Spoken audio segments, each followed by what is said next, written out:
Welcome back, YouTube and fellow berserkers. Today I'm going to show you real quick how to make fire like a Viking. So to start off, I'm going to keep this real simple and quick, this video down to bare minimum today. I've got my Viking fire starting kit that I've put together. I've been very anxious to start this. I have my flint and steel, my Viking fire steel. It strikes sparks, as you see, really easily.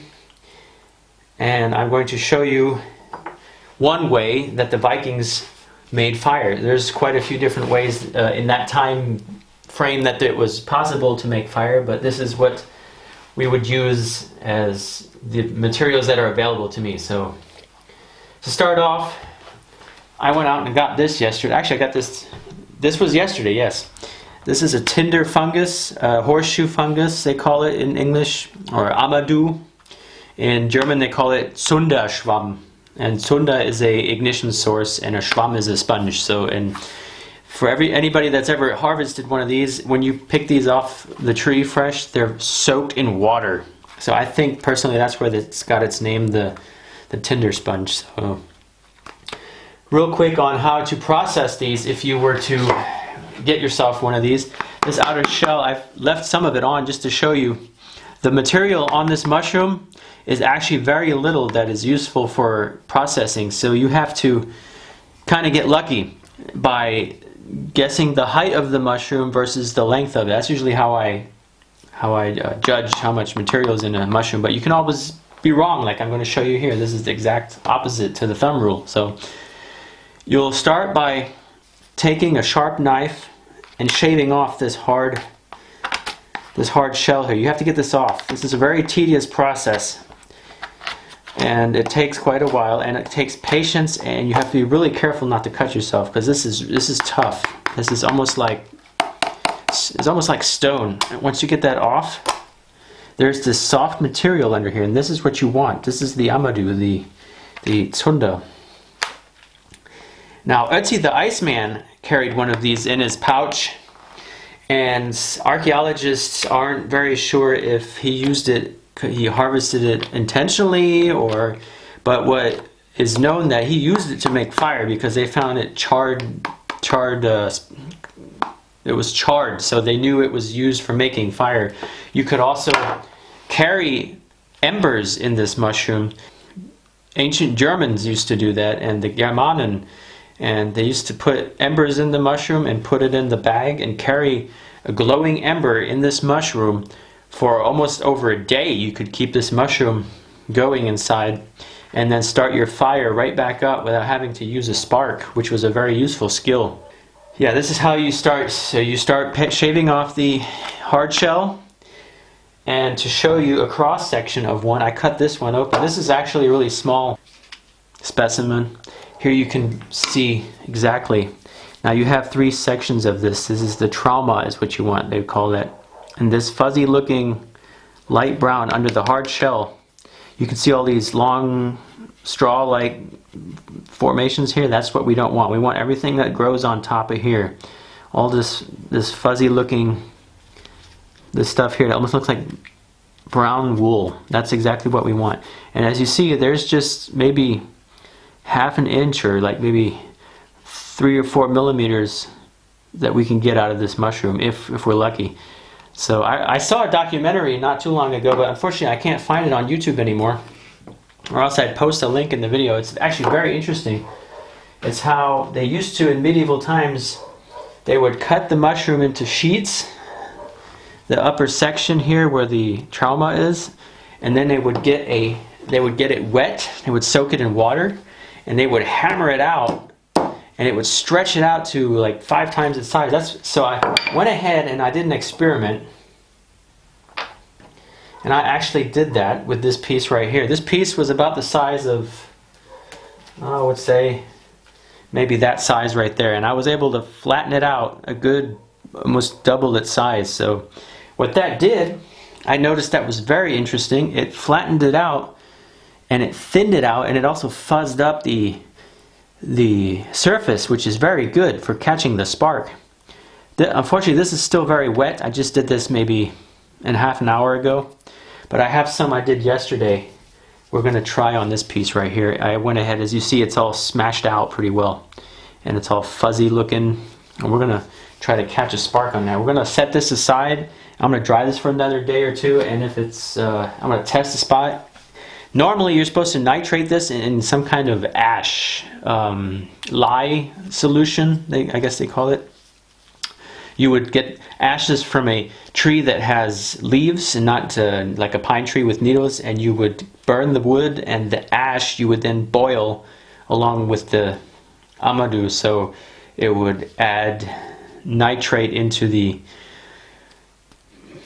material so it catches a spark easier and ignites. However, I don't think, my personal opinion on that, and I'm still experimenting with it, I don't think that the people that are from ancient medieval times, they went through such a hassle to harvest this and process it in such a manner. I think that certain mushrooms, if you get a good one, if you fuzz this up real nice and you have a nice spark hit this, that you're going to have excellent results. So what we're going to do now is take a small piece of that and give it a try. So I have my flint steel here. I'm going to fuzz this up a little bit. I'm going to rub this up real nice so it gets all fuzzy. So like that right there, and he's got these little hairs hanging off of it now. Would make it easier for the spark to land. I'm going to take this piece of flint. I've got my fireball ready here. I've also harvested a whole bunch of birch tree bark right there. I've got a whole bunch more coming up here. There's a nice little spot right there. I really like my Viking fire striker. I'm going to make a whole bunch more of these in the next couple of weeks, but the weather has just been totally terrible. So let's see if we can get this first try. I doubt it. I haven't practiced this in a while.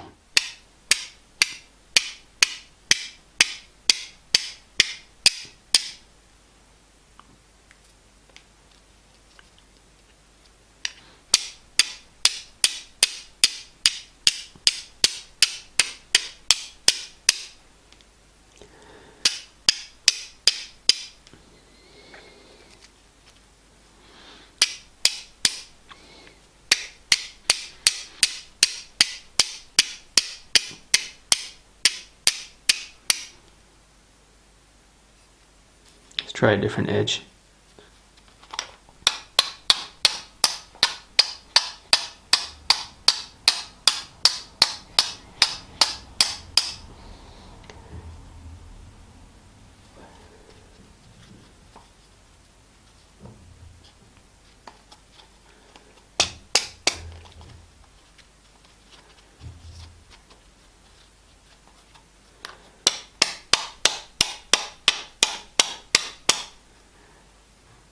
So another thing I could use here, this is actually charred cloth. This is actually cotton charred cloth. And I'm going to go ahead and put the big pieces of it over here. And fold this piece. Yeah, so cotton charred cloth is not historically correct, but they had linen also, and it works just fine with linen. So one method also is to use the charred cloth, and that works extremely well. All you need is a small spark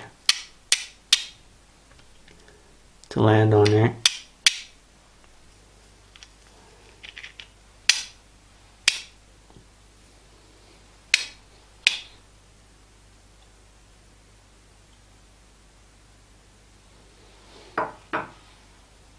So, there you have it, YouTube. Second try. What I have here, hold on just 1 second. Try not to burn down my house here. What I have here is from the reeds. This is a historical tinder. This is from reeds. So you put your cloth in there. Get this to go like this. And use your dry grass.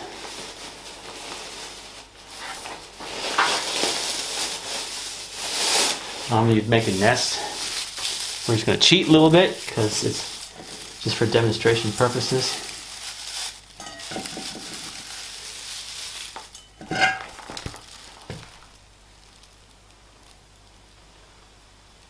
And you can wave this. This should catch fire now any second.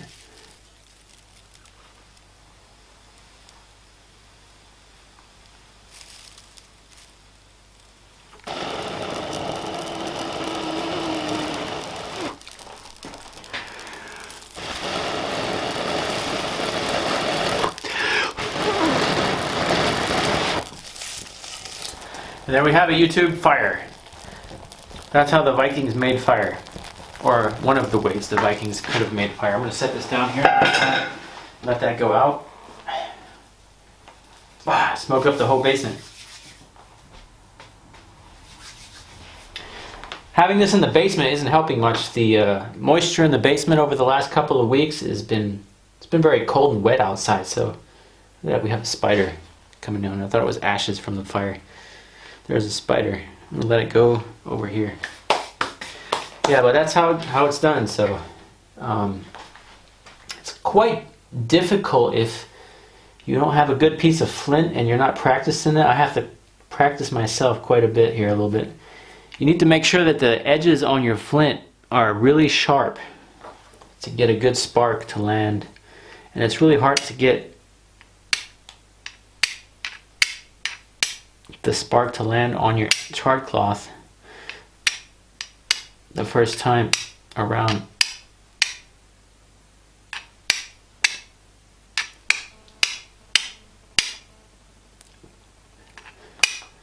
Oh, hot.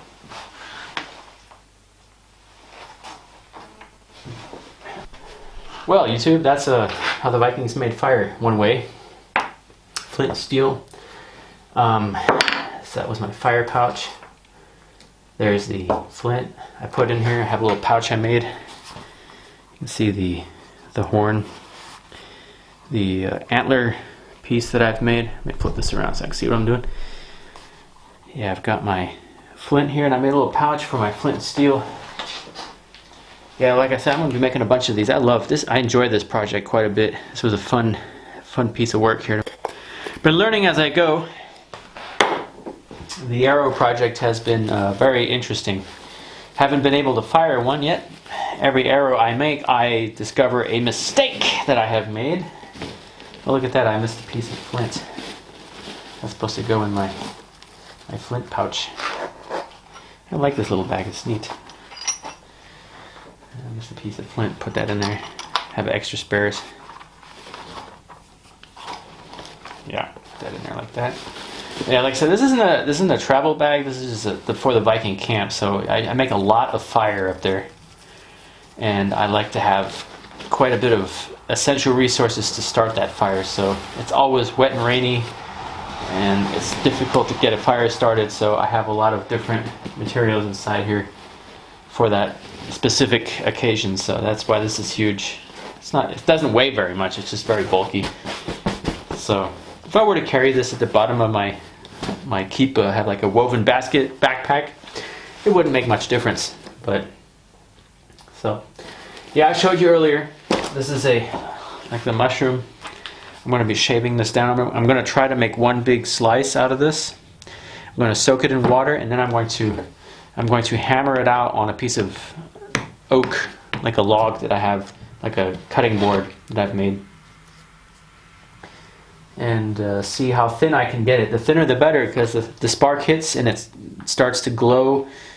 The embers start to glow, then I can use that to my advantage. So that's the plan. So we're going to see how that goes. And if I can find that video, I will link it to the description. However, it's in German, but it's pretty self-explanatory when it comes to what they're doing, as it's pretty graphic how they're showing you everything, what they're doing with this mushroom. So I've had quite a bit of requests to make a video in German. I am contemplating on it. I have quite a few subscribers in the USA, and then there's a couple here in Europe. So I may be making one or two small videos in German here coming up. So it just gives you a heads up if you're interested. It might be interesting to check it out. And yeah, I'm excited to get that on the road for you guys. So, all right, YouTube, stay tuned, and I'll see you soon, hopefully this weekend.